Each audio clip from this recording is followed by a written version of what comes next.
السلام علیکم و رحمت الله و برکاته. و برنامه وزارت امور داخله در 7 روز گذشته خوش آمدید.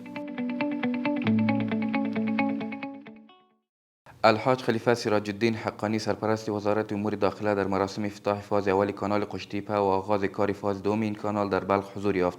مراسمی که به همین مناسبت در کنار کانال قشتیپه تدبیر یافته بود، معاونین ریاست الوزراء و اعضای کابینه در آن حضور داشتند.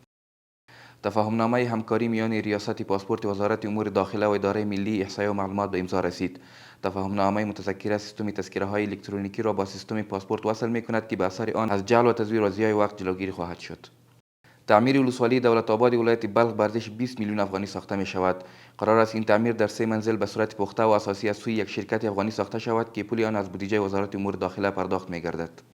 الحاج خلیفه سراج الدین حقانی سرپرست وزارت امور داخله در کنفرانس ملی انکشاف اقتصادی افغانستان در پوهنتون پکتیا اشتراک و سخنرانی کرد. آقای خلیفه در سخنان خود برگزاری همچون کنفرانس ها را در بازسازی افغانستان مهم عنوان کرده، افزود در آزادی وطن از جذبات بمانین کار گرفتید و حالا با توکل الله به حب وطنی وطن خود را آباد خواهیم کرد. الحاج خلیفه سراج الدین حقانی در جریان سفر خود به ولایت پکتیا با بزرگان، موسفیدان، مسئولین محلی و جوانان ولسوالی زیروک دیدار کرد.